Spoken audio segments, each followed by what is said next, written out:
todos, muy buenos días. Una vez más, Sofía Human les da la bienvenida a este nuevo encuentro llamado Retos Legales en Tiempos de COVID-19 para MIPYMES. Sí, en esta oportunidad, en colaboración con la empresa En Modo Legal, hemos podido preparar esta presentación, ¿sí?, para todos ustedes. Así que mi nombre es Gabriela Seclén, formo parte de la familia de Sofía Human, empresa especializada en cuanto a asesorías y capacitaciones en temas de gestión empresarial, en temas también de gestión por procesos, gestión tecnológica, de información de tecnología de la información y además gestión humana. ¿Listo? Entonces, a ver, vamos a empezar ya con la presentación de nuestra ponente el día de hoy. Nos acompaña la abogada Melina Valle, quien es especialista corporativa con 15 años de experiencia. ¿Sí? Vamos a presentarla nuevamente. Hola Melina, buenos días. ¿Nos escuchas? ¿Nos ves perfectamente? ¿Sí me ven? Sí, perfecto, Melina. ¿Cómo estás? Muy buenos días. Hola, Gabriela, ¿cómo estás? Buenos días. Buenos días a todos Bien, los que están conectados. sí, se han sumado a este nuevo encuentro. Y bien, vamos a escucharte y a verte en esta oportunidad desde nuestros hogares. Bueno, antes que nada, muy buenos días. Muchísimas gracias por conectarse. El día de hoy, como comentaba Gabriela, a través de Sofía Human, vamos a hacer una presentación. Voy a tratar de ser lo más precisa posible en este tiempo y todo aquello, vamos a hablar de todo aquello relacionado a estos retos legales que se generan en las MIPYMES, ¿ok? Tenemos, a partir de la crisis del COVID, se han generado muchísimas nuevas normas. La normativa también ha cambiado, la creatividad que debemos poner también para el cumplimiento de la normativa también nos lleva a retos importantes dentro de la gestión de nuestras empresas. Asimismo, también debido al tema laboral y las circunstancias difíciles en las que podemos estar durante la crisis, también se generan muchos emprendimientos nuevos. Y es importante que cuando emprendamos también sepamos la importancia de emprender de manera formal. Tanto si tenemos una MIPE, una micro, mediana o pequeña empresa, así como un emprendimiento que recién está empezando, es importante tener muy claras las reglas y el marco legal que regula este tipo de empresas. Entonces, sin más preámbulo, demos inicio a nuestra charla. Queremos empezar directo a la vena. Cuando decimos, ¿qué gana mi negocio teniendo adecuadas prácticas legales? Es una pregunta más común de lo que uno se imagina, en la que muchas veces se ve el tema legal como un mayor costo en lugar de una inversión que hace que tu negocio sea sostenible. Pero centrándonos en estas épocas complicadas en las que estamos viviendo, en que también es una oportunidad de crecimiento para nuestra empresa si sabemos dirigir adecuadamente nuestro negocio, se generan 4 factores que afectan directamente la gestión. Uno es el tema de la desconfianza, ¿ok? Hay mucho más desconfianza, hay mucho más temas de, ¿ok? ¿Me va a cumplir? ¿No me va a cumplir con los plazos? ¿Voy a poder realizar actividades? ¿No voy a poder realizar actividades? ¿Qué pasa si viene una segunda ola de coronavirus? Etcétera. Entonces empieza todo este tema de, ¿ok? Si no tengo un documento por escrito, llámese un contrato, algún tipo de acuerdo, un convenio, donde se proteja tanto la relación entre mis clientes y proveedores, así como los casos de fuerza mayor, este tema de desconfianza puede hacer mella en la gestión de la empresa. Otro tema muy importante y muy común en las pymes también es la falta de liquidez. ¿En qué me ayuda teniendo adecuadas prácticas legales? Bueno, definitivamente en tener un récord crediticio, en tener mayor accesibilidad a financiamientos, porque hay un registro de lo que vengo tributando, de cuántas son mis ventas, de cuánto estoy facturando, si tengo deudas, no tengo deudas, etcétera, ¿no? Y esto está directamente relacionado justamente a temas como reactiva, etcétera, que vamos a ver más adelante. Otro tema es la falta de recursos humanos. ¿A qué me refiero con falta de recursos humanos? Me refiero a recursos humanos en condiciones adecuadas, porque lo que genera justamente épocas de crisis es que el trabajador no tenga las condiciones adecuadas en su centro de trabajo porque dice, se genera mucha informalidad como estamos viendo. Entonces, ¿cómo yo hago para atraer realmente personal adecuado para mi trabajo bajo este tipo de condiciones? Obviamente marcando la diferencia, teniendo contratos debidamente formales, condiciones debidamente establecidas y en los regímenes que me corresponde, porque si yo estoy registrado como REMIPE, perfecto, entonces tengo una serie de beneficios que hace que un poco mi costo laboral no sea tan fuerte como otro tipo de empresas, pero sí me permite cumplir con los beneficios sociales que debo y respetar a todo trabajador. Otro tema importante es el tema de los conflictos.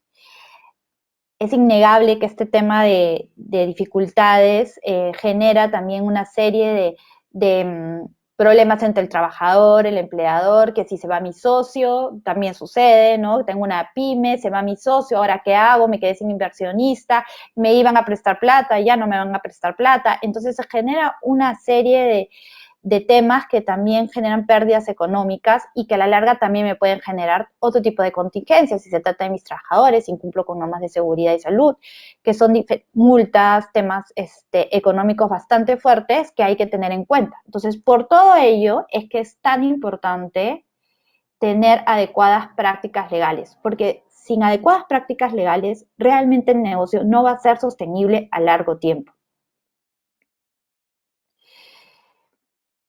Y habiendo introducido este tema ya, quisiera contarles un poquito por qué a nosotros nos motiva tanto este tema de explicarles por qué las prácticas legales son tan importantes en las MIPES. Porque justamente como en modo legal nos enfocamos en asesorar emprendedores, en impactar de manera positiva en cada emprendedor, porque estamos seguros que si tienes adecuadas prácticas legales más una adecuada gestión, el éxito va a llegar tarde o temprano. Y este éxito todo tiene que venir con una adecuada y ética base legal. Nosotros nos especializamos en estos temas, somos un equipo no solo de abogados, sino también tenemos un equipo de financieros, vemos temas de contratos, temas laborales, tributarios, propiedad intelectual, consultoría financiera y corporativo.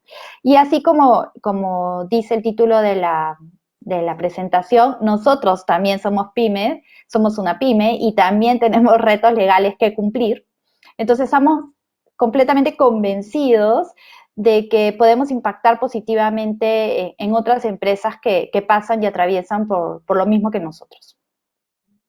Y sin más preámbulos, sigamos hablando del tema de los emprendedores y de las MIPES y unas frases muy comunes que escuchamos. Muchas veces escuchamos, no sé si el orden legal es importante porque implica un mayor costo y bueno, en realidad nosotros estamos concentrados en sacar adelante nuestro negocio. Todos los emprendedores, todas las MIPES están concentrados en sacar adelante su negocio, pero la diferencia es la formalidad. Si nosotros queremos pasarnos al lado del informal, que puede generarnos, sí, ganancias a corto plazo, pero a mediano y largo plazo esto no va a ser definitivamente positivo. Y en épocas de crisis como las que estamos viviendo ahora, no tener un adecuado récord crediticio, no tener base tributaria, cómo sustentar, por ejemplo, mis ventas para acceder a Reactiva, me termina jugando en contra. Entonces nos enfocamos en una frase que nos gusta y que escuchamos alguna vez de algún emprendedor que ya tiene una startup bastante desarrollada, en la que comentó que es cierto que nuestro enfoque es sacar adelante nuestro negocio, pero no tener ordenado el tema legal, empezando con lo básico, afecta mi inversión y genera mayor costo, tarde o temprano. Y esa es la realidad. Por eso es tan importante tener adecuadas prácticas legales en nuestras empresas. Y nosotros, para poder hacer esto un poco más dinámico, hemos dividido por partes, porque sabemos que no es lo mismo tener una empresa grande, con mayores complejidades, diferentes tipos de contratos, a cuando somos una empresa más pequeña, donde nuestra gestión es un poco más reducida en el sentido de que no tiene tanta complejidad. Entonces, con las adecuadas prácticas, con los adecuados marcos jurídicos que tenemos, con una adecuada gestión, nuestra empresa va a ir creciendo a través de, digamos, le hemos puesto como unas gotas de agua, que son temas de financiamiento, de inversión, de innovación, socios estratégicos que nos ayudan justamente a mantener este crecimiento.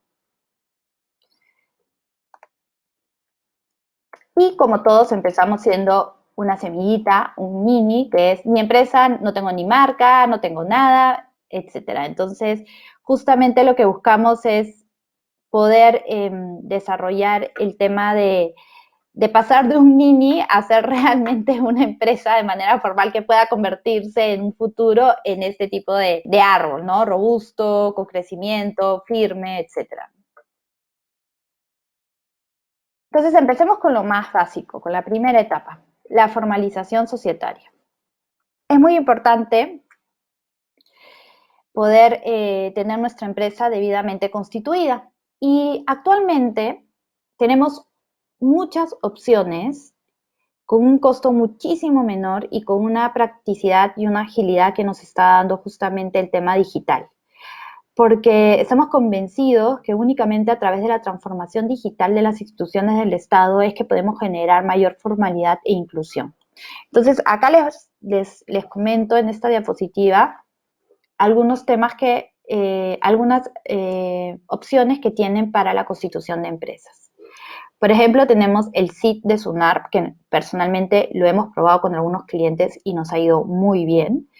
El costo más o menos igual a notarías te cobran porque al final tienes que acercarte a firmar la escritura pública. El costo aproximado es entre 500 y 600 soles, pero ya no gastas en minuta, no gastas en que mi abogado me firme, en que mi amigo me firme la minuta, etcétera. El mismo SUNAR te da un modelo básico de constitución de empresa. El segundo, bueno, es el clásico a través de notarías, que el costo es mayor, está entre 800 y 1000 soles. Y tenemos una tercera opción, que es el Centro de Fomento de Formalización como CPFODES, por ejemplo, que también tiene un costo muy similar al SIT de SUNARP y también trabaja mucho de manera virtual. Entonces, nos ha funcionado perfectamente, las dos formas nos han funcionado. La ventaja de hacerlo con un Centro de Fomento de Formalización es que te pueden variar un poquito la minuta en algunas cosas como, por ejemplo, régimen de firmas cruzadas. Necesito que no solo mi gerente general, sino mi gerente adjunto también firme. Entonces, o a partir de cierto monto necesito que sean 2 firmas. Entonces, te permite hacer esos temas que de repente no puedes manejar en el SIC de SUNAR porque es un formato fijo. Y finalmente tenemos una opción que nos encanta, que son las apps de LegalTech, que por ejemplo se llama legally.p, y ustedes pueden buscarla por la web, y también tiene el mismo proceso, ¿no? Pones tus datos y también todo lo haces de manera virtual y te dice, ok, con esta notaría acércate a firmar y el costo es muy similar y también te venden paquetes en los que de repente puedes tener una complejidad mayor al momento de hacer tu minuta y tus acuerdos. Y a su vez también asesoran al emprendedor, a la empresa. Entonces, nos parecen opciones muy positivas y muy ligadas al tema de inclusión a través de la transformación digital. Pero la pregunta del millón es, ¿por qué es bueno constituirme? No entiendo, Melina, ¿por qué me tengo que constituir? ¿De qué me sirve constituirme? ¿Confundo con el nombre de mi marca, con el nombre de mi empresa? ¿Es lo mismo? Bueno, son dos cosas distintas y las vamos a ir viendo conforme vamos desarrollando. Número 1, es bueno constituirme y lo más importante, y la razón de ser es de que se abre una persona distinta a la persona natural que es digamos, el que aporta el capital para la creación de la empresa, ya sea que sea una SAC, o sea, una empresa individual de responsabilidad limitada o cualquier otro tipo, una SR. Entonces, lo que se hace es separar la responsabilidad personal a una responsabilidad, digamos, jurídica, que se refiere a que mi patrimonio societario es el que va a responder frente a las deudas. No es mi patrimonio personal, no es mi casa, mi carro, etcétera. Es aquello que yo estoy teniendo como activo, como patrimonio societario en mi empresa, la que va a responder frente a deudas de terceros, lo que genera evidentemente una protección a la persona natural que está creando la empresa.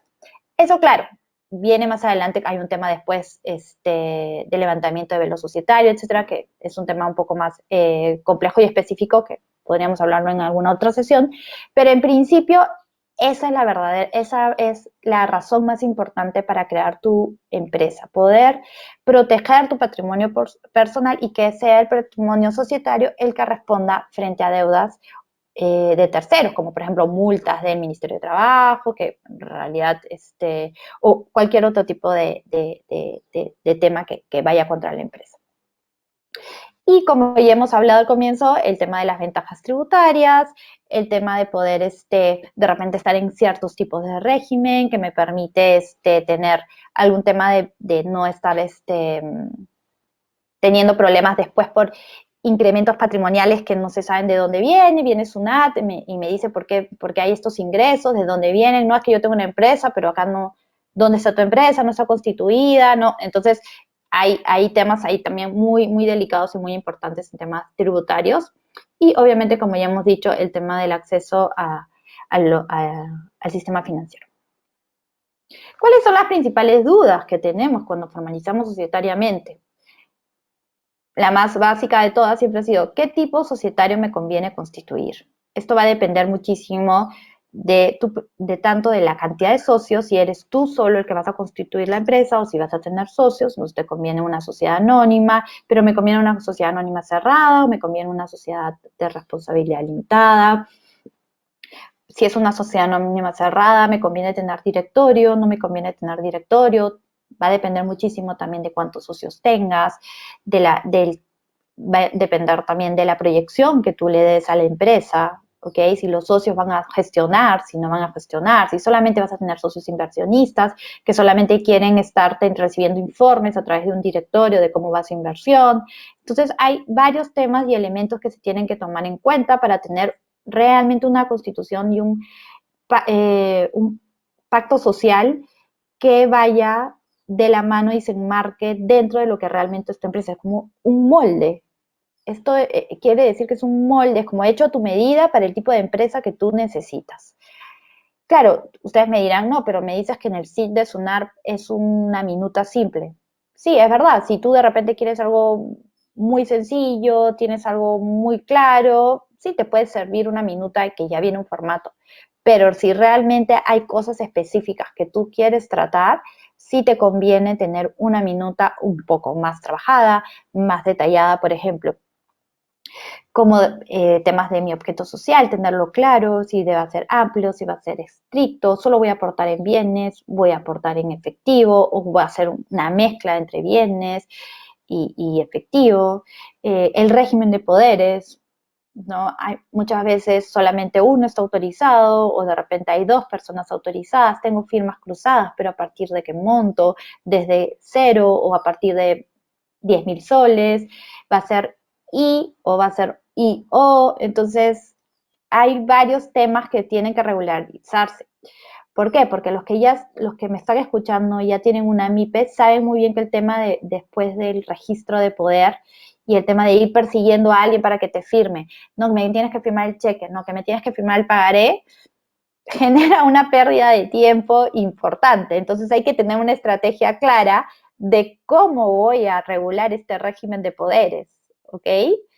Después, otra pregunta que a veces nos hacen es, tengo muchas ideas de empresas, ¿me conviene tener una? ¿Me conviene tener varias? Bueno, va a depender si está relacionada, si no está relacionada. Tenemos varios temas ahí que ver, ¿no? Sobre todo, por ejemplo, si son startups. En las startups, como son diferentes tipos de producto, de servicio, muchas veces el inversionista solo quiere invertir plata en una sola startup y no quiere invertir en otras que puedas tener. Y lo mismo puede pasar en una MIPE, ¿no? O sea, de repente yo quiero financiar solamente este tipo de producto y no otros productos más que tengo. Entonces, es un tema de estrategia de gestión, pero que tiene que estar ad hoc también a mi estrategia societaria. ¿Qué documentos debo tener cuando constituyo una empresa? Básico, mi Junta General de Accionistas, mi libro de matrícula de acciones y si tengo directorio, también mi actas de directorio.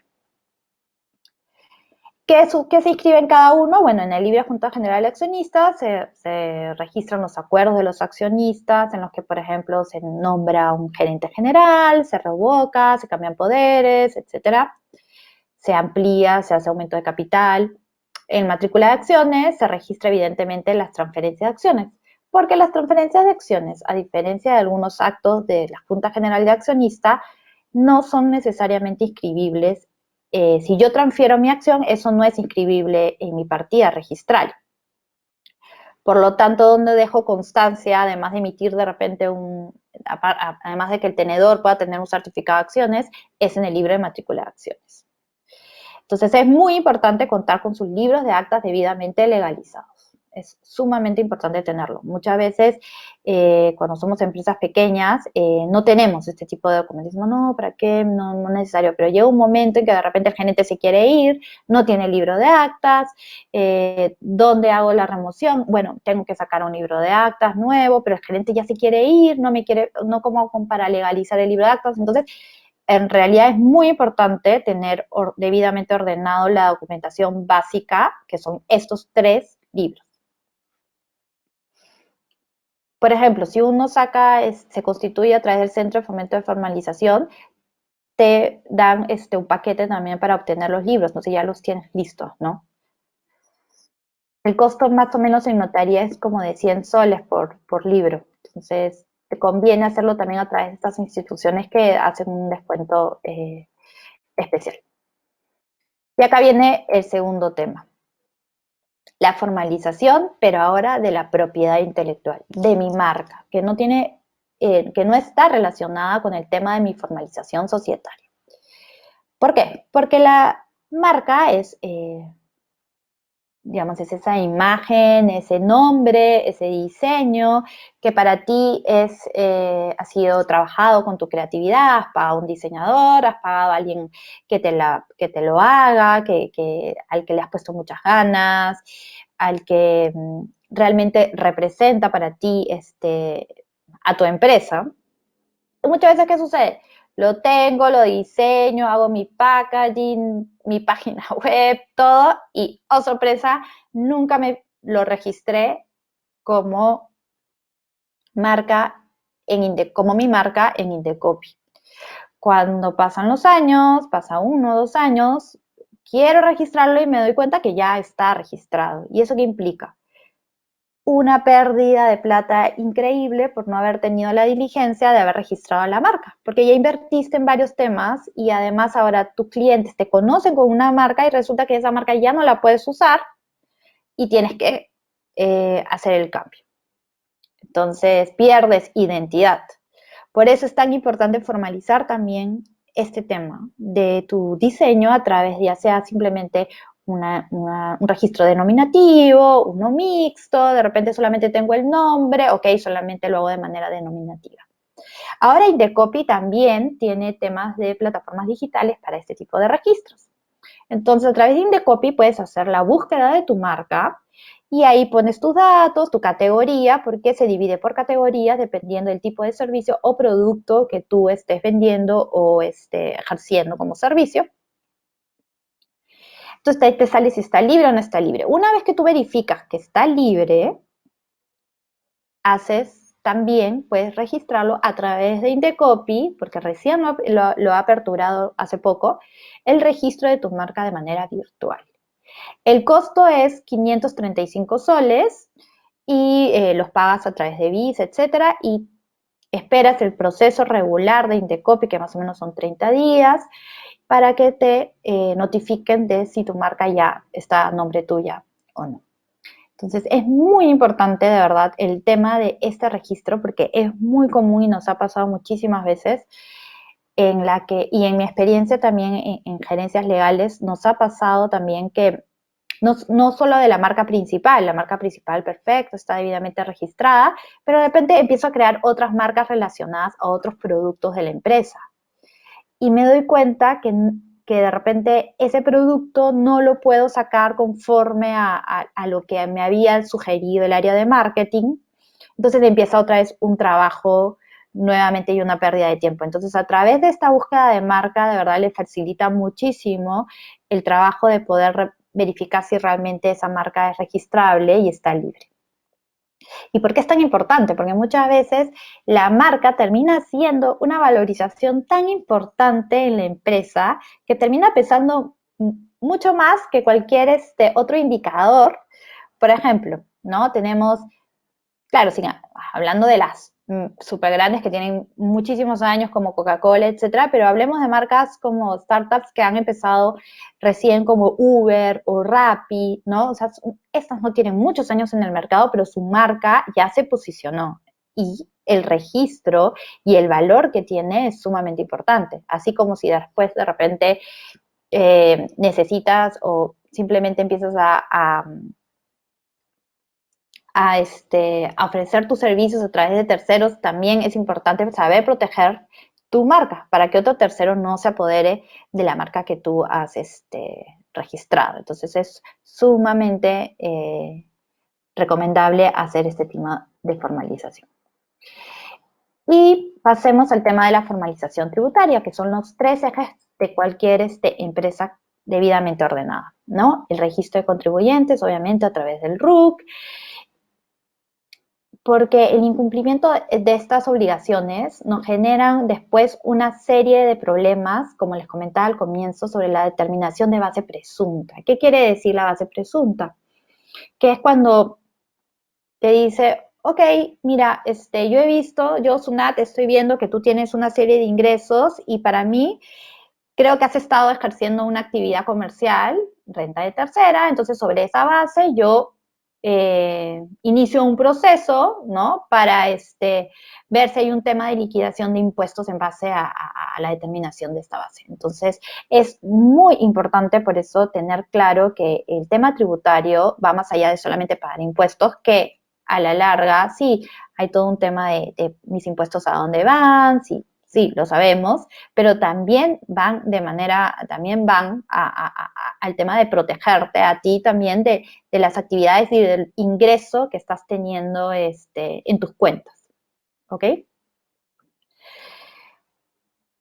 Finalmente, SUNAT cuenta actualmente con mecanismos suficientes para detectar estos desbalances patrimoniales, ¿no? Y para combatir estas conductas elusivas de los contribuyentes, y en la que puede imputar responsabilidad tanto a los directorios, a los gerentes y a los representantes legales. Entonces, la norma antielusiva en verdad es sumamente importante tenerla en cuenta porque es algo que sucede y es algo que muchos de ustedes no sé si les ha pasado, pero que sí SUNAT está aplicando, por ejemplo, en temas de médicos, ¿no? En donde realmente empieza a ellos a fiscalizar, ¿no? Entonces hay que tener muy en cuenta este tema y la importancia de formalizarnos tributariamente, lo que también nos lleva a ver qué tipo de régimen nos conviene, tipo de régimen encajamos de acuerdo a los beneficios que cada uno también otorga, ¿no?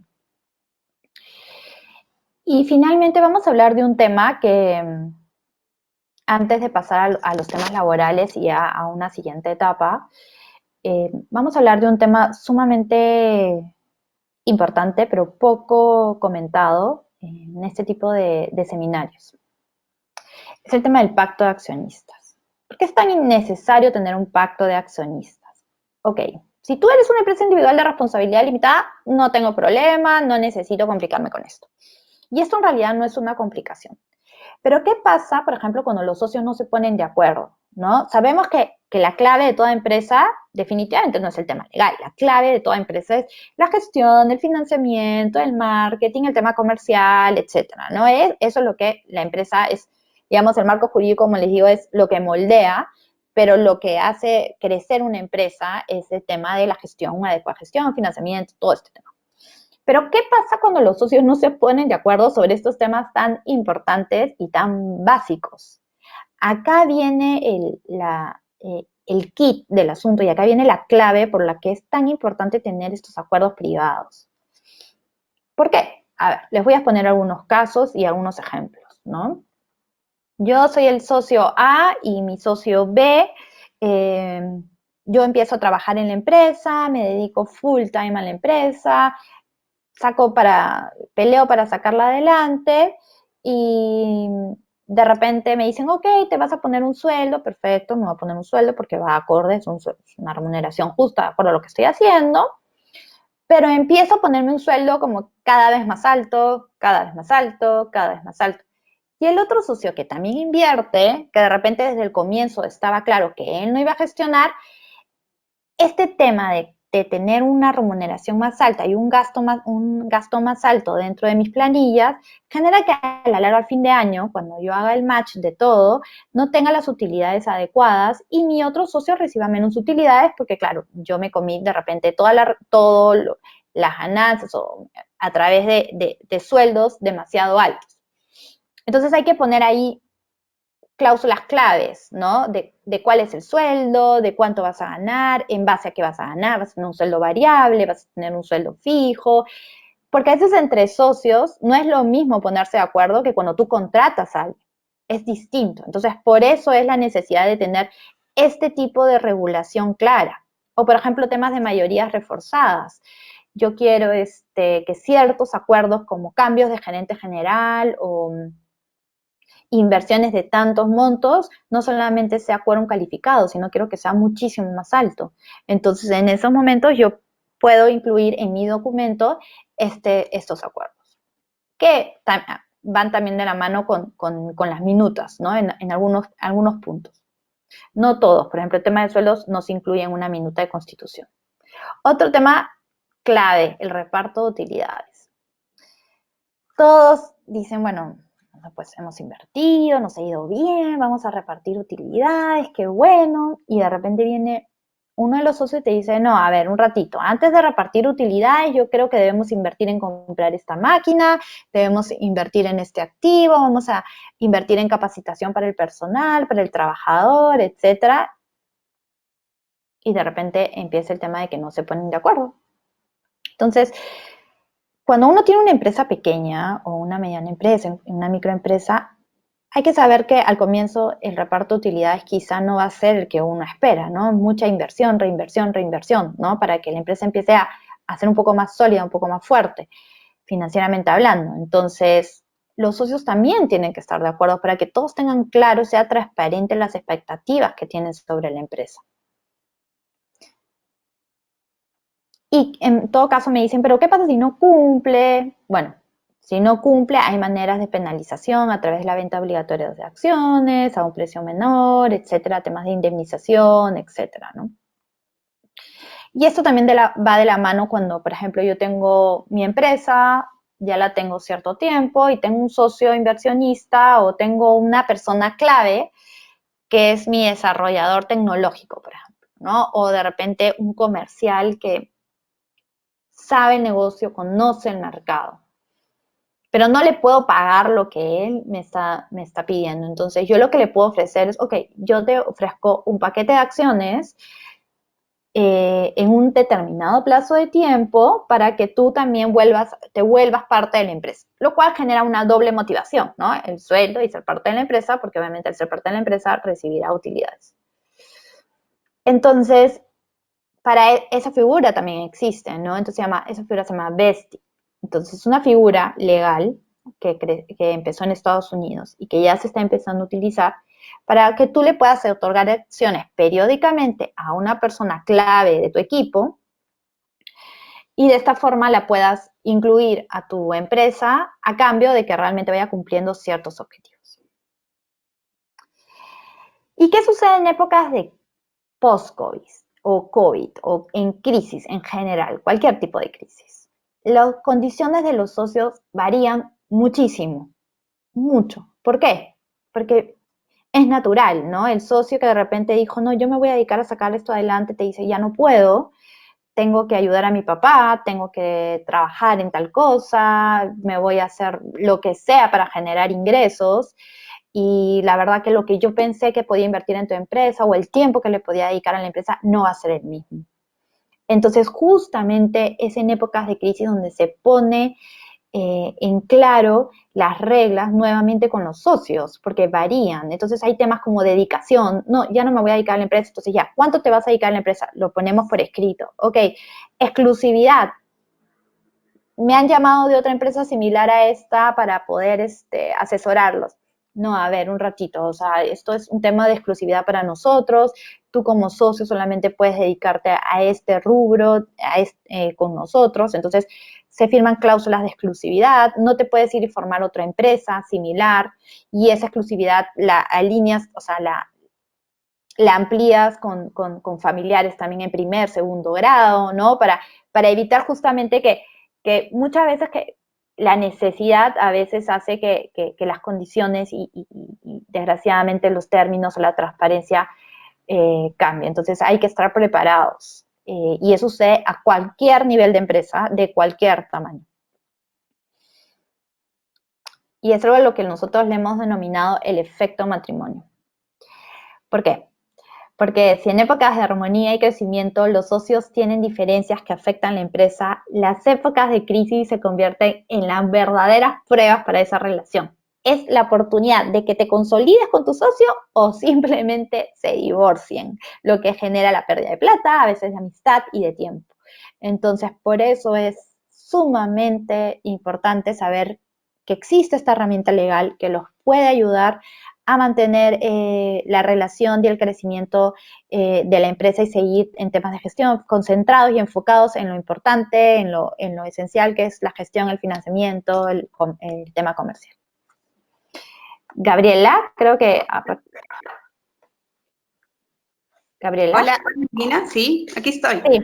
Bien, gracias, Melina, por esta primera parte. Bien, si estás de acuerdo conmigo, vamos a empezar ya con la primera ronda de preguntas, ¿te parece? Sí, claro. Ya, perfecto.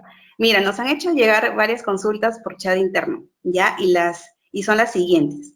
A ver, la primera de ellas es si puedo yo transformar una empresa SRL a una empresa SAC. Si es que ya empiezo a transformarla, una vez transformada, ¿yo puedo hacer que sea 50-50? Ya, a ver, creo que seguramente te refieres no de SRL a SAC, sino de EIRL a SAC. Exacto, EIRL a Okay. SAC. Sí, porque si no es más o menos similar.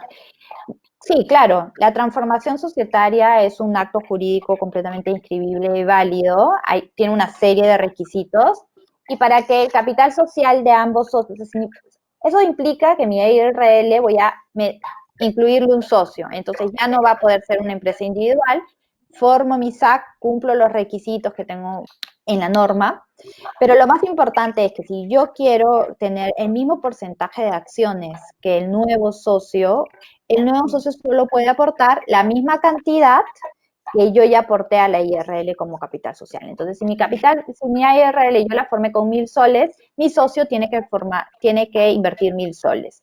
O si mi socio quiere invertir 2.000 soles, entonces yo sobre mis 1.000 soles tengo que invertir otros 1.000 soles para poder tener ambos el 50% cada uno de empresa.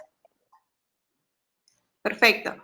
Otra pregunta es, si yo ya tengo una empresa que ya tiene un tiempo operando, ¿cuándo yo estaría aplicando un pacto? ¿Cuándo estaría firmando el pacto? Bueno, el mejor momento para hacer un pacto de accionistas es como toda relación cuando están enamorados. O sea, cuando empiezas la empresa, cuando hay ilusión, cuando estás esperanzado en tu empresa, ese es el mejor momento siempre para ponerse de acuerdo en todo en la vida. Pero si no se hace al comienzo, se puede hacer en cualquier momento.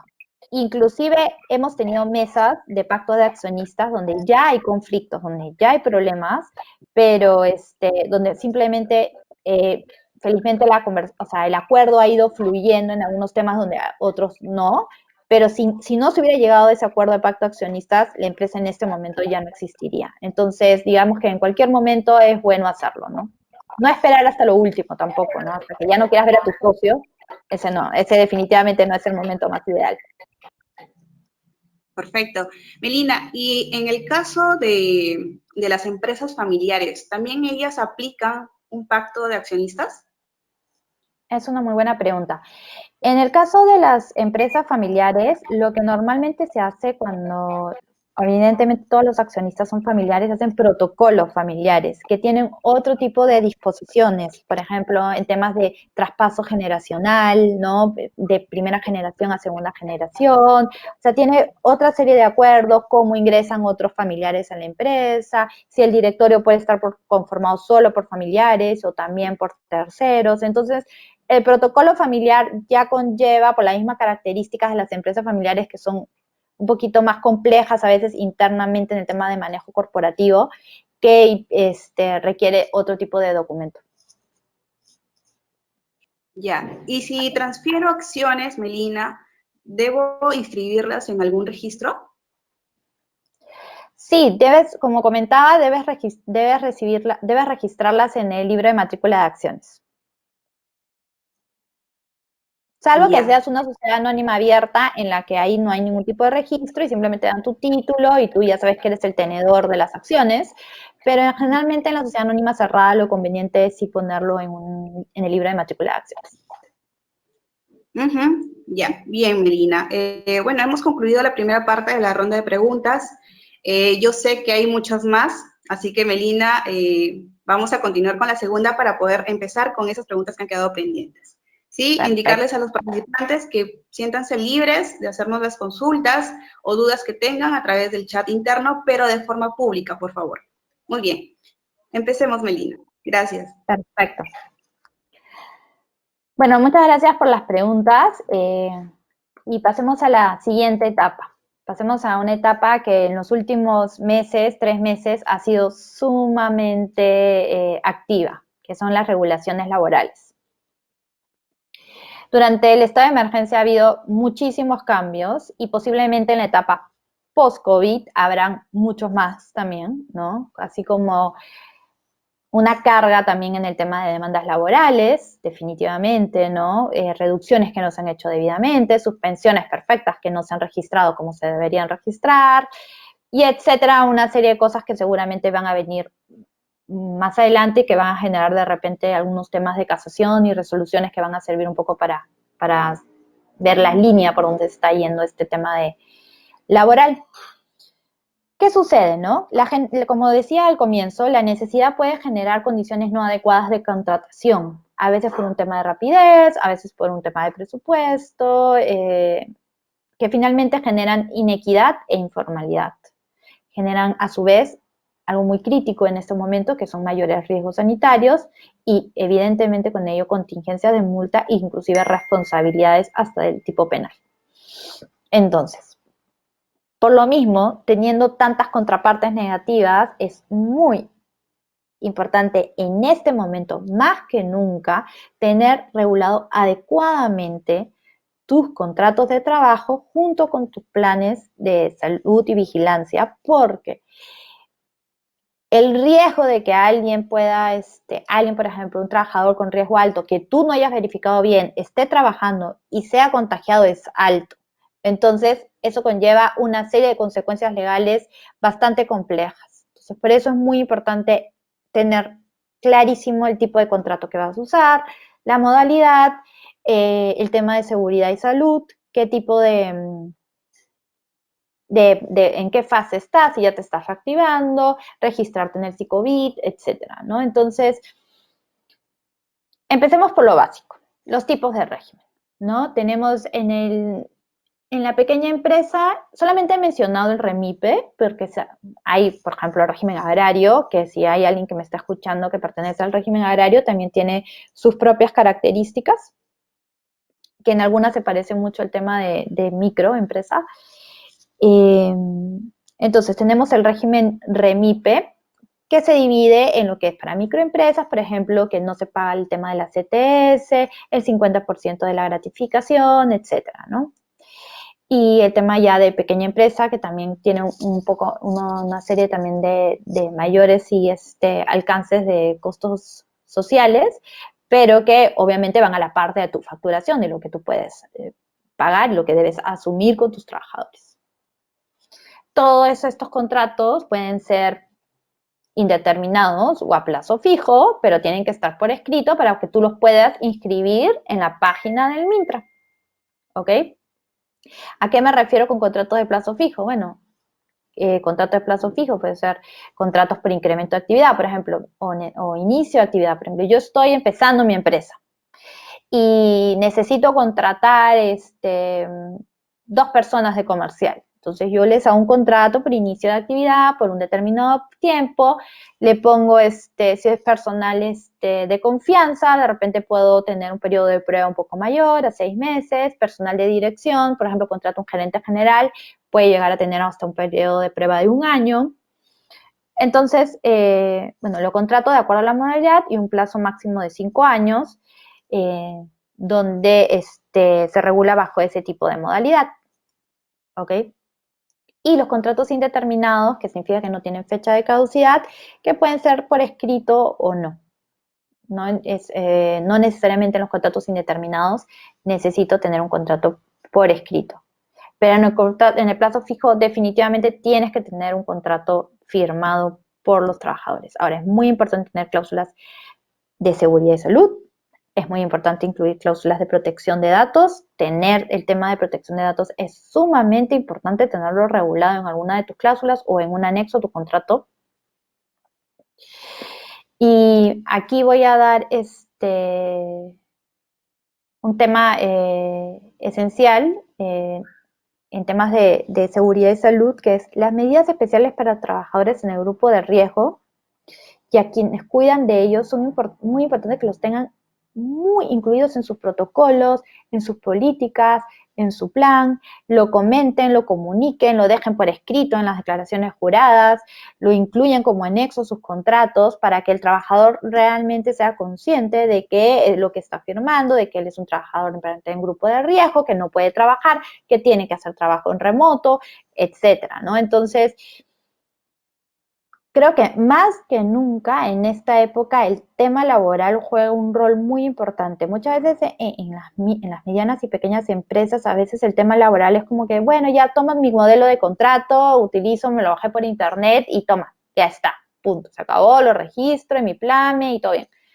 No, ahora en realidad hay que hacer un poquito más ser un poquito más específicos en el contrato, incluir anexos muy importantes, ya no solo el reglamento interno de trabajo, no solamente tu reglamento de seguridad y salud, también incluir el protocolo, cuál es el plan, etcétera, y que vayan acompañados evidentemente de temas de capacitaciones, ¿no? Entonces, sí considero que se ha, digamos, aumentado la complejidad del tema laboral, pero en virtud de una mayor protección también del trabajador y de todos los que forman parte de la empresa, ¿no?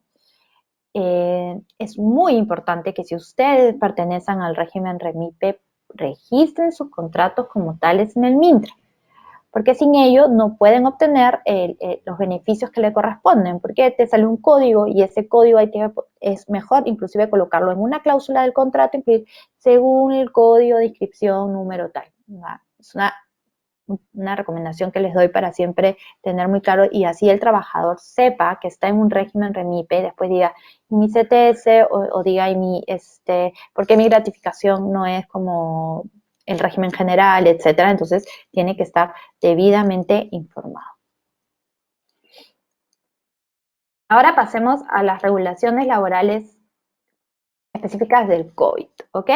La famosa suspensión perfecta de labores. No trabajo, entonces no hay un sueldo, pero no es un despido. La relación laboral continúa, simplemente que las prestaciones mutuas se han, digamos, suspendido evidentemente. Evidentemente es una afectación económica, ¿no? Y la empresa tiene que demostrar que realmente esa afectación económica que va a tener el trabajador se debe a una afectación económica mucho más grande de la empresa que me hace imposible poder pagar el sueldo o que la naturaleza de mis actividades me prohíbe poder continuar con mis actividades, ¿no? Cada vez entrando ya a la fase 2 y viendo que, por ejemplo, a partir del lunes van a entrar muchísimas más actividades, este supuesto de suspensión perfecta va quedando cada vez más difícil de ser aprobado. Inclusive la ministra de Trabajo ha dicho que solo el 1% de las empresas que presentaron sus solicitudes fueron aprobadas. ¿Por qué? Porque tiene una serie de requisitos como si tienes sindicato, por ejemplo, hay que tener la aprobación del sindicato. Entonces hay alguna serie de cosas que lo hacen bastante complejo, pero que, bueno, sí, algunas empresas sí han accedido a este tema. Otro tema importante es la suspensión perfecta, que es excepcional, es temporal, como ya dije, es una solicitud escrita al MINTRA y hace poco hubo una ampliación del periodo de la suspensión perfecta hasta el mes de octubre, ¿no? Se debe privilegiar, antes de hablar de una suspensión perfecta, el empleador debe haber privilegiado acuerdos con el trabajador. Por ejemplo, adelanto de vacaciones, licencias con goce, sobre todo para el personal que está entre el grupo de riesgo, reducciones de remuneración siempre por escrito, con adenda. Yo no es conveniente o no recomiendo poner una reducción de remuneración si no la dejaste por escrito. o sea, es simplemente como que no, ahí entra una serie de contingencias legales, tiene que estar por escrito. También pues, esta reducción de remuneraciones muchas veces ha ido de la mano con reducción de jornadas, ¿no? Ok, bueno, ya te voy a reduzco el sueldo 40%, pero ahora solo tienes que estar conectado a trabajo remoto mediodía, ¿no? Entonces, en la práctica no sé si eso realmente se hace efectivo o no, pero digamos que esos son muchos de los acuerdos que han llegado a negociar el empleador con el trabajador y que deben cumplirse, ¿no? Finalmente, lo que el gobierno ha hecho para compensar, bueno, es el tema de la CTS para el tema de la suspensión perfecta, de hasta un sueldo bruto por cada mes, el retiro de 2.400 soles. Y bueno, hablemos de la AFP del retiro, que primero fue de 2.000 soles, de hasta 2.000 soles para 2 meses sin aporte, temas de suspensión perfecta y si tenía hasta 2.400 soles de sueldo. Después, obviamente, suspensión del aporte FP, como hemos visto ahí. Después, me parece que no, este tema del 25% de la FP que ahora se aplica, ¿no? Después, el tema para las microempresas, el pago de 760 soles mensuales a través de salud y la compensación del 35% de sueldo de trabajadores que ganan hasta 1.500 soles. Hace poco escuché a la ministra de Trabajo mencionar que posiblemente iba a haber una serie de ampliaciones a este tema. Estaremos pendientes para ver qué va a suceder, sobre todo para las microempresas, ¿no? Que son las principales generadoras, las MIPES son las principales generadoras de trabajo en nuestro país. Por lo tanto, la ayuda y el beneficio tiene que ir directamente a este grupo, ¿no? Bueno, y le agradecería que si tienen alguna pregunta en el tema laboral, la veamos después, porque por el tiempo no voy a poder incluir más temas que me gustaría de repente más adelante ver temas de seguridad y salud que son súper importantes y son más específicas, por ejemplo, para el tipo de empresa. Si eres empresa tipo 1, tipo 2, ¿qué te corresponde? ¿No? Te corresponde una enfermera, si tienes o no te corresponde una enfermera si eres del tipo 1, te corresponde un médico ocupacional, etcétera. Entonces, esos temas son importantes tener en cuenta porque también es quién te aprueba tu plan, ¿no? Me aprueba mi supervisor o me aprueba mi comité, dependiendo de la cantidad de trabajadores que tengo y del riesgo de la empresa. Entonces, hay temas ahí muy importantes que ustedes deben revisar y que deben tener bien claro sobre el tema de seguridad y salud, que ahora está sumamente amarrado al tema de la reactivación de actividades. Contratos. Ahora vamos a hablar de otro tema que también está ligado también al tema de laboral, que es cómo firmo contratos. Muchas veces las consultas, sobre todo al inicio de la cuarentena, fue, ¿y ahora cómo hago para que me firme mi trabajador mi contrato? ¿Es válido las firmas digitales? ¿Es legal? ¿Tienen sustento jurídico? ¿Poder yo hacer que mi trabajador me firme a través de una firma digital o electrónica, que la firma electrónica ahora vamos a explicar es distinta? Sí, es válido. El Código Civil te establece que sí, que uno puede establecer el tipo de firma digital. Entonces yo puedo mandarle a mi trabajador el contrato, me escanea la firma, la pone y además lo que yo siempre recomiendo es que mande un correo indicando estoy de acuerdo con las condiciones del contrato de fecha tal. Entonces ahí tienes doble, ¿no? Doble protección. Ok, la aprobación del contrato a través de mi correo electrónico y también la firma digital en el mismo. Entonces, tener siempre una doble protección de este tipo de firmas cuando son los contratos a distancia. Ahora, cuando yo hago un contrato, por ejemplo, ya pasemos más allá del tema laboral, pasemos a un tema con mis proveedores o mis clientes. Ok, yo voy a elaborar mi contrato, siempre mis contratos han tenido mis cláusulas básicas, que son las más importantes: plazo, pago, condiciones de entrega, datos del contratante, si hay garantías, la forma, las penalidades, si no cumple con la calidad, la forma de pago, y bueno, temas de jurisdicción, etcétera. Pero ahora ha cobrado muchísima importancia una cláusula que antes estaba como a veces de adorno, a veces no las ponían, a veces estaba mal desarrollada, el tema de las cláusulas de fuerza mayor. ¿Qué quiere decir esto? Que a partir de ahora, este tipo de cláusulas van a ser sumamente importantes que estén debidamente reguladas. ¿Qué quiere decir? Por ejemplo, entre las partes, si viene y sucede un tema de fuerza mayor, como por ejemplo una nueva cuarentena, Dios no quiera, pero un nuevo brote de coronavirus, ¿qué debo poner? Debo poner ahí que en este caso se suspenden las prestaciones, que una vez que se levante el tema de la fuerza mayor o aquello que ameritó, los elementos que ameritaron el tema de fuerza mayor, las partes se volverán a poner de acuerdo sobre las condiciones nuevas que van a surgir a partir de esto. ¿Por qué? ¿Por qué digo de estas condiciones nuevas? ¿Y a qué me refiero? No va a ser lo mismo, por ejemplo, si yo tuve un contrato de obra, no va a ser lo mismo cumplir con el distanciamiento social, comprar los EPPs, tener claro los exámenes médicos, tener todo este tema en orden. El costo que yo de repente había cotizado no va a ser el mismo, definitivamente va a ser mayor. Entonces, hay que ponerse de acuerdo nuevamente en estas condiciones, porque si no de repente termino trabajando a pérdida. Y si no cumplo, también me pueden demandar por incumplimiento de contrato. Entonces, por eso es tan importante que esta cláusula ahora de fuerza mayor le demos la importancia debida en nuestros contratos, para que ahí se acuerde claramente que se queda suspendido y se negociará y se llegará a un acuerdo entre las partes una vez terminado las condiciones que ameritaron este hecho. ¿Ok? Entonces, tengamos en cuenta que hay que incluir estas condiciones nuevamente en nuestros contratos. Y si las tenemos, bueno, revisarlas. ¿Qué ha sucedido también en ese tiempo? Ha habido mucho incumplimiento de terceros, ¿no? Que es justamente generado por esto que vengo comentando, la renegociación de condiciones, la firma obligatoria de adendas, todo por escrito. El tema de la forma y condiciones de entrega, ya no te lo voy a poder entregar de la misma forma, no te lo voy a poder entregar a la misma fecha, o simplemente ya no te lo voy a poder entregar.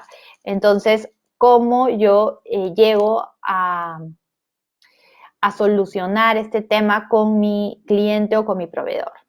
Y también de nuestra parte, ¿no? También como parte de la empresa, también cómo renegocio mis condiciones, en base a qué, sobre qué cálculo, porque aquí lo básico y lo indispensable es poder comprometerte a futuro, una vez transcurrido este tema, con claridad sobre realmente cuándo vas a poder cumplir con las condiciones con las que tú te habías comprometido en los contratos.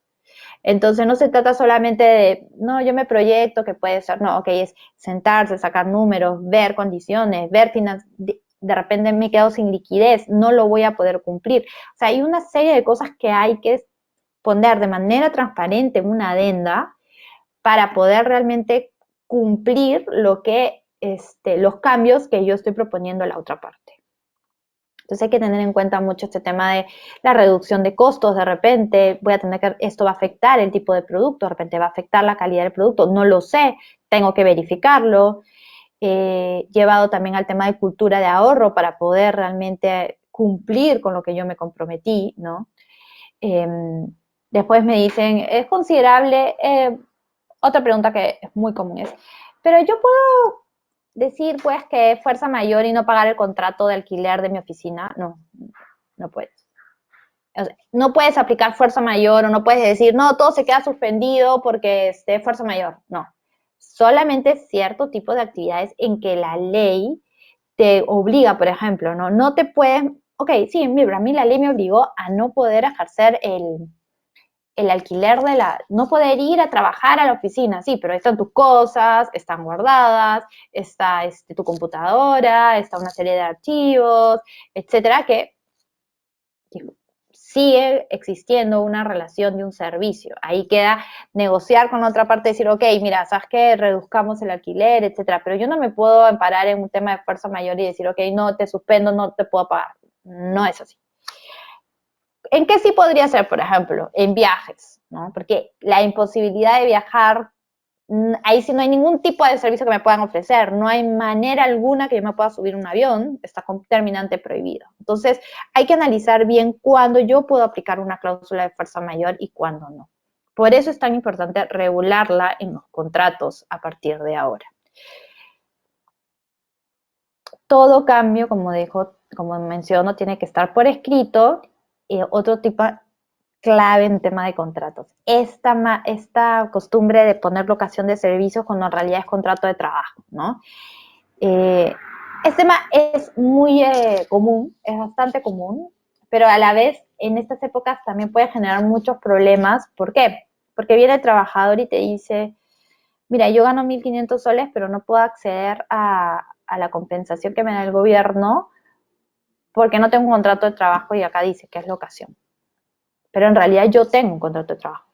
Entonces, claro, él ya no va a poder acceder a la compensación porque simplemente no se reguló adecuadamente el tipo de relación laboral. Entonces, hay que tener mucho cuidado en que realmente si un contrato de trabajo cumple con las condiciones, es decir, es remunerativo, el trabajo es personal y hay subordinación, debe ser un contrato de trabajo. Y como les decía, es analizar adecuadamente cuáles son las opciones reales para asumir compromisos en estas épocas. ¿Realmente puedo asumir este compromiso o me estoy como que disparando un poco a los pies porque todavía la incertidumbre no me deja ver si realmente voy a conseguir financiamiento o no voy a conseguir financiamiento, etcétera? Entonces, es importante tener claro este tema y si esas opciones de repente no las tengo claras, ok, lo converso y lo dejo por escrito en algún documento. ¿Qué pasa si no? ¿Ok? Acá, recuerda que al negociar con la otra parte puede estar la otra parte igual o más afectada que tú por la crisis. Entonces, es generar un poco de empatía, un poco de saber manejar empatía llevada al tema de negociación, ¿no? Para saber generar un tema adecuado de condiciones nuevas en tus contratos. Finalmente, algo que también es importante, si de repente tienes un contrato muy clave, muy importante, un trabajador que para ti es muy clave, que yo necesito que realmente esto me lo firme como debe ser, porque es un personal realmente clave en mi organización.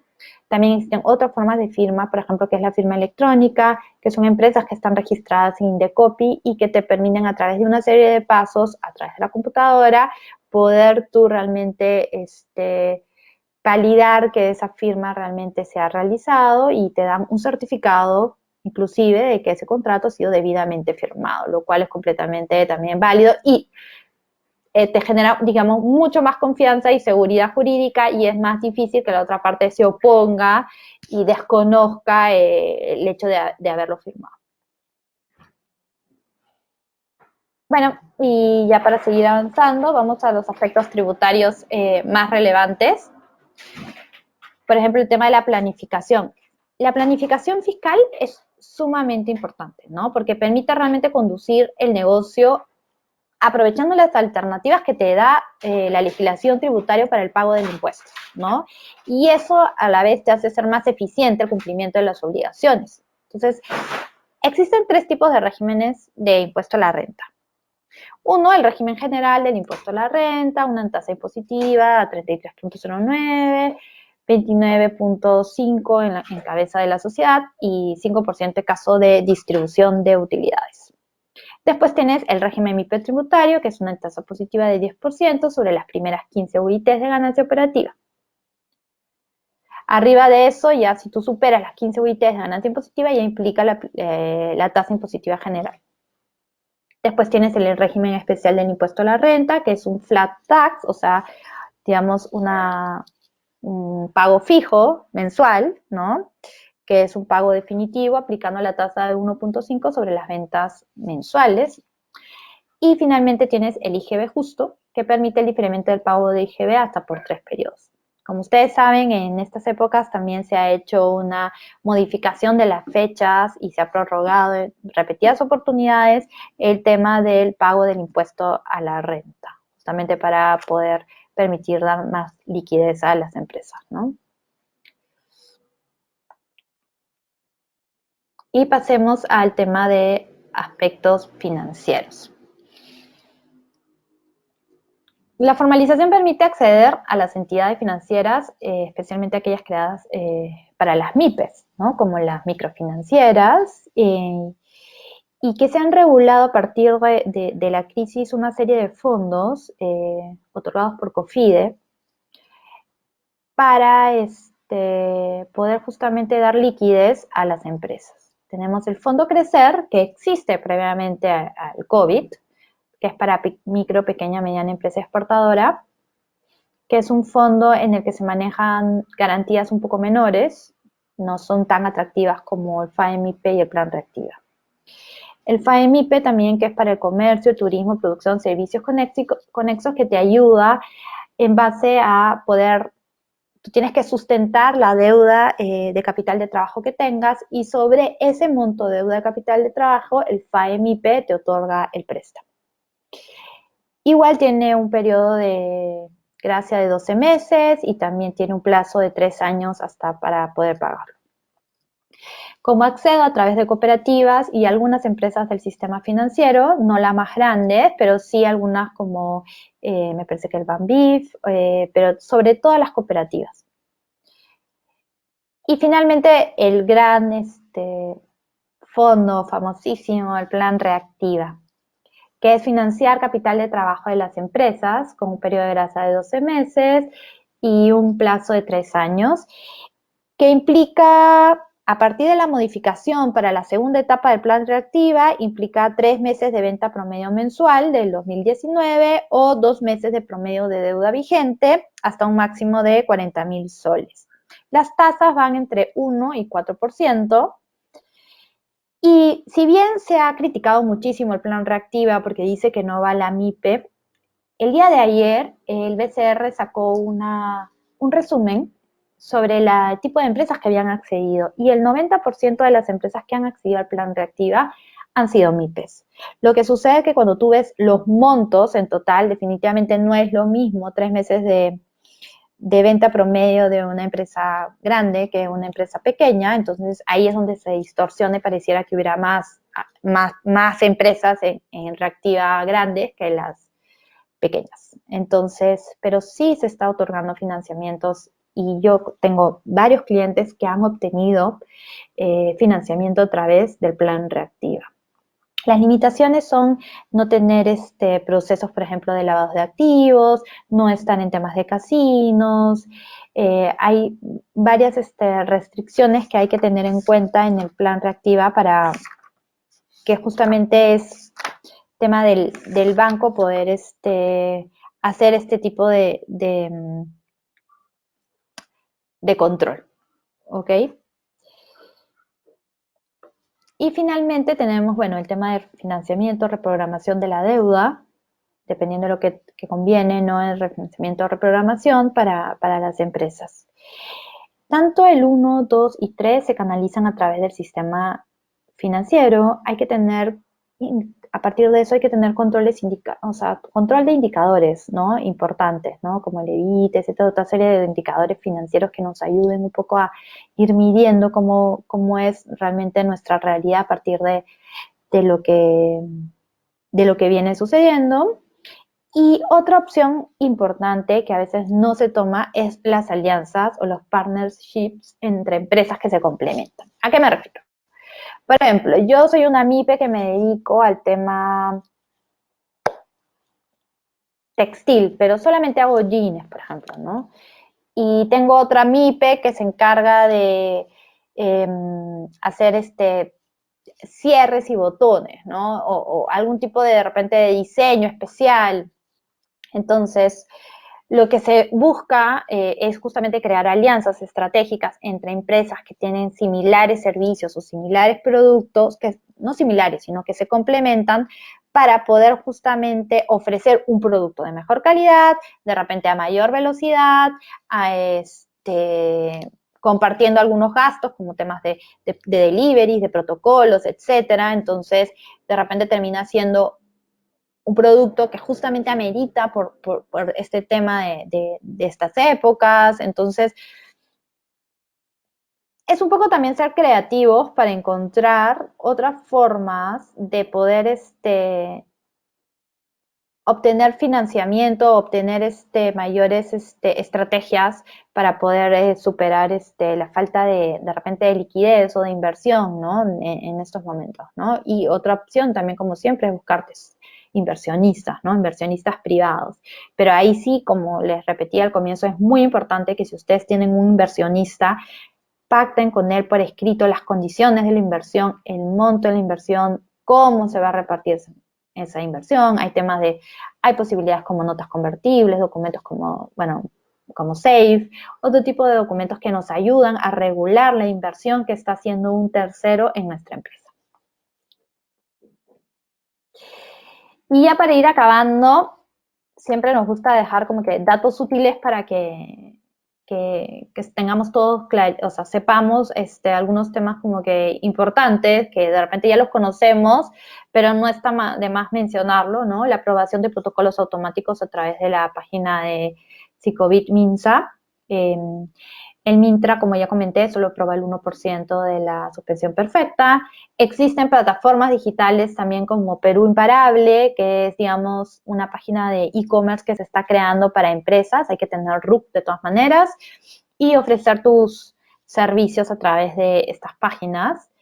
Hay otra plataforma digital que se llama Kit Digital, que te brinda capacitaciones gratuitas muy interesantes sobre marketing digital, sobre gestión estratégica, sobre temas de gestión para emprendedores, y es es de Produce, y es bastante interesante porque es gratuita también y puedes tener cosas útiles para emprendedores. Otro tema muy importante, el e-commerce también. Voy a crear mi página de e-commerce, ¿ok? Y mi página de e-commerce,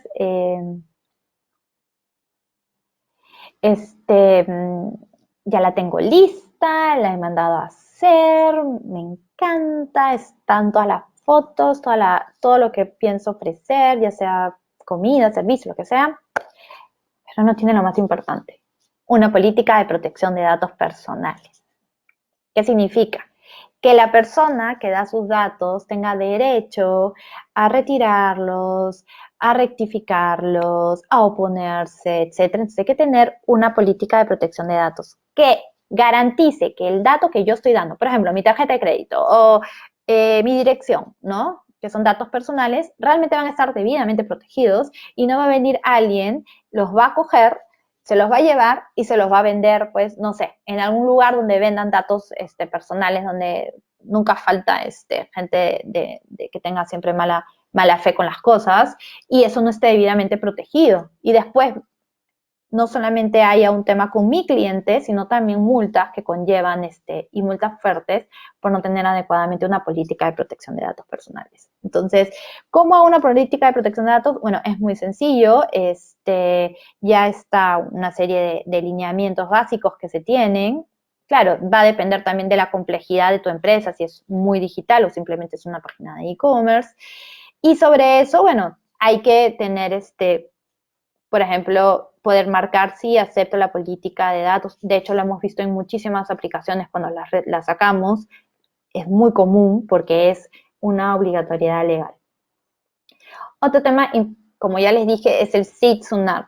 Las inscripciones de actos jurídicos de manera digital estoy bastante satisfecha con este tema. Hay mucho más por hacer. Nos encantaría que fuera completamente virtual, pero lo que se está logrando es sumamente interesante para las MIPES, para poder, sobre todo para las empresas más. Bueno, en general yo creo que para todas las empresas, acá no hay un tema de distinción. Yo creo que a todas las empresas les va a facilitar tiempo y dinero, ¿no? Poder, por ejemplo, hacer cambios de modificación de gerentes, modificaciones de estatutos, puedes hacer temas de garantías mobiliarias, garantías vehiculares, constituir aparte tu empresa, etcétera. Entonces hay varios actos jurídicos a partir del 19 de junio ya están funcionando. Yo me metí justamente hoy día para poder verificar y poder decirles en esta reunión si realmente ya estaban funcionando. Todavía no veo los nuevos actos que se pueden hacer a través del SIT, pero sí, por ejemplo, el de constitución y reserva de nombre, sí, está funcionando y es bastante recomendable. Otro tema que también salió es la modificación de las licencias municipales casi en automático que se pueden hacer si se decide cambiar de rubro. Y otro tema es de los procesos concursales en Indecopi, los PARC, que quiere decir cuando una empresa ya está en un proceso difícil, ya el tema de posibilidades de financiamiento, de liquidez ya no son suficientes, bueno, entran a procesos de reestructuración que les permite el pago de sus deudas en dos caminos. Uno a través de la reestructuración, pero continúen actividades, otro a través de la liquidación de la empresa, ¿no? Entonces, pero cumpliendo con el pago de todos mis proveedores. Entonces, esperemos no se tenga que llegar a eso, pero está esa posibilidad justamente para salir de manera ordenada y cumpliendo con y que te permite dar una facilidad de pago para evitar procesos judiciales, etcétera, ¿no? Entonces, sí es importante tener en cuenta este mecanismo de Indecopi, ¿no? Que existe hace bastante tiempo, pero que recientemente ha sido modificado. Bueno, y finalmente ya para ir cerrando, para tener nuestros 10 minutos de preguntas, es importante que si bien hablamos solamente de la palabra crisis, COVID y todo esto que escuchamos constantemente, pensemos ya en la etapa de superar esto, ¿no? En la siguiente etapa, en la superación a la crisis. Ok, tengo claro que estos son los documentos que me tienen que servir, estas son las condiciones que ya debo tener claras, esto es el acuerdo que tengo con mis socios para evitar problemas durante esta etapa y ya concentrarnos y enfocarnos únicamente en sacar adelante, ¿ok? Y en pensar en otros elementos sumamente necesarios para la reactivación y poder sobrevivir y no solamente sobrevivir, sino ya empezar a crecer superando esta etapa, ¿no? Y acá les quiero dejar algunos puntos y algunos temas de reflexión, ¿no? Es, por ejemplo, porque lo que nosotros también hacemos en el modo legal es justamente, queremos siempre dar un poco más a la gestión de la empresa, no solo centrarnos en ser como que la norma te dice esto, sino simplemente también dar como que un poquito más al tema estratégico de la empresa, ¿no? Y en eso creemos completamente que esta crisis es una ventana de oportunidades. Ventana de oportunidades, por ejemplo, para la innovación, que implica más allá solamente de uso de tecnología, que puede ser cara o no puede ser cara, que puede ser compleja o no, pero va también en el tema de la comunicación que tú tienes con tu cliente, de la atención que tienes con él, del tema de la calidad de tu producto, que si se va modificada o no, de repente ya no lo puedo pagar o sea, me sale muy costosa, pero de repente creas un nuevo producto con una excelente calidad, pero a menor costo. Entonces, es un tema de ir creando, de ir innovando, ¿no? El tema del marketing digital que es tan fuerte, la manera en que te comunicas, en ser empáticos en esta época también con quienes también la están pasando complicado y con otros emprendedores que también están peleándola por salir adelante, ¿no?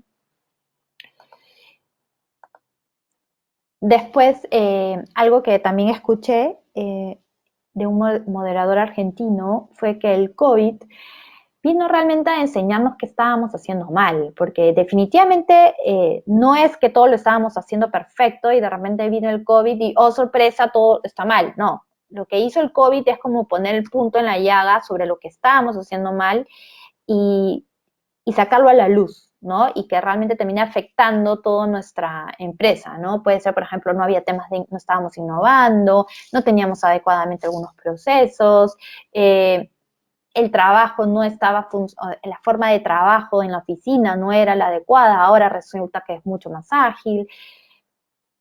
Temas de financiamiento, no teníamos una adecuada espalda financiera, etcétera, ¿no? Entonces, vino a enseñarnos realmente a poder hacerlo mejor, ¿no? A que pensemos distinto y hagamos cambios reales a largo y mediano plazo, ¿no?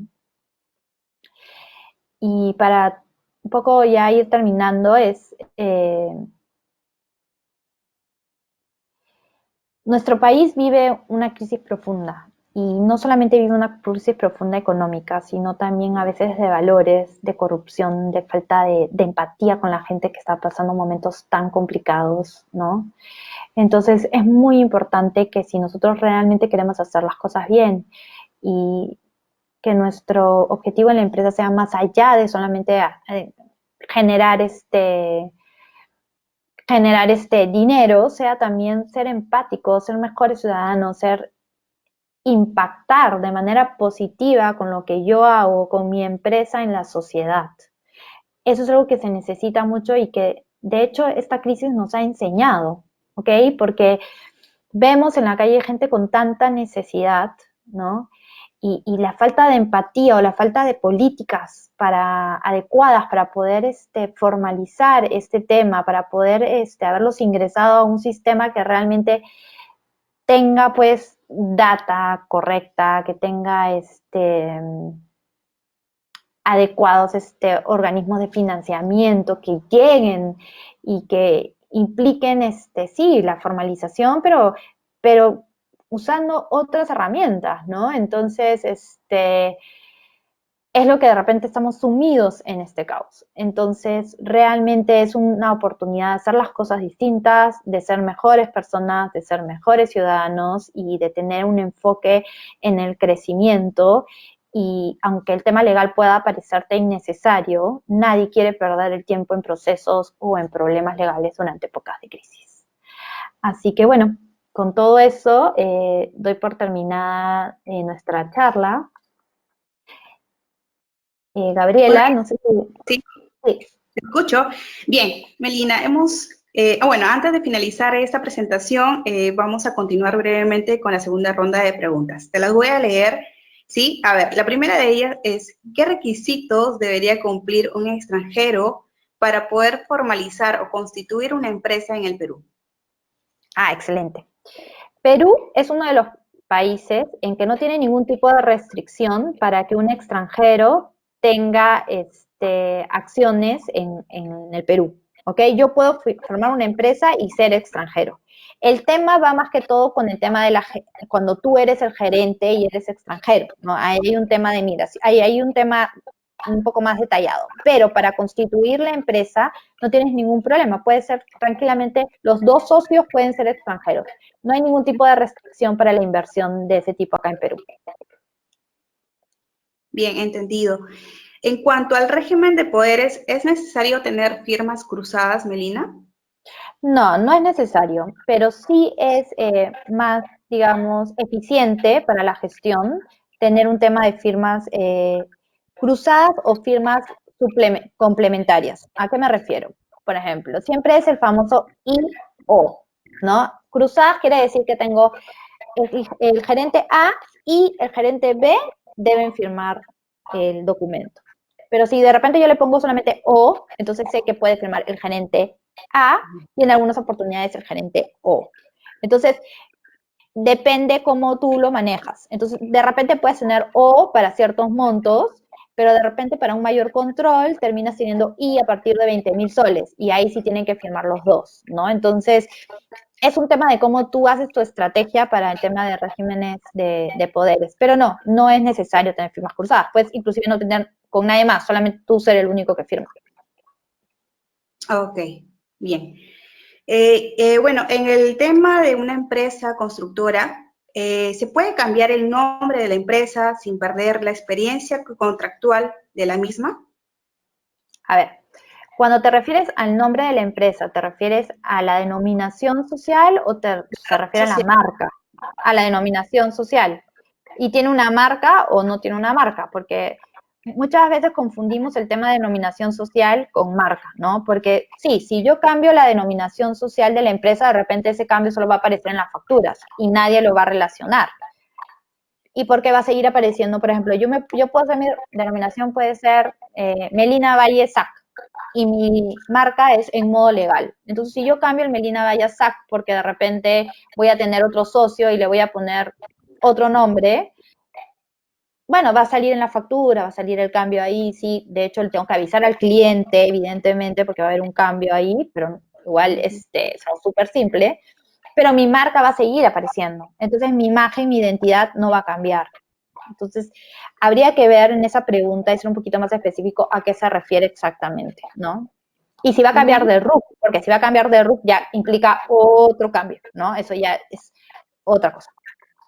Ya, bien. Bueno, aquí tenemos otra pregunta. Yo como empresa doy suspensión perfecta a mi trabajador y al mismo tiempo puedo yo participar en este beneficio de Reactiva Perú. Lo que había dicho la ministra de Trabajo es que no se podía aprobar reactiva con suspensión perfecta. Ya, bien. En el tema de un... Pero puede ser, discúlpame, pero puede ser que ahora con el segundo paquete que va a salir reactiva, esto se modifique, aunque lo veo complicado, pero podría ser que no haya ningún problema podría ser que ahora lo reglamenten, indiquen que sí se podría, ¿no? Pero en principio me parece que no. Bien, ahora sí, más entendible. Con el tema del plan COVID, ¿es necesario y obligatorio que un profesional de la salud lo firme? Ok, este tema es súper, bastante, es una preocupación de bastantes empresarios. Lo que te dice la norma es que tú se divide de acuerdo a la cantidad. Primero hay que distinguir entre el tipo de empresa que tú eres, ¿no? Debido a la cantidad de trabajadores. Si tienes más de 20 trabajadores y no eres una empresa de riesgo, bueno, tienes que contar con una persona externa en temas de seguridad y salud. Pero si tú eres una empresa que tiene 20 trabajadores, pero es una persona de riesgo, sí tienes que contar con una enfermera dentro de tu empresa, para que apruebe todo este tema de plan, te lo arme, etc. Ahora, el plan es firmado es firmado por el comité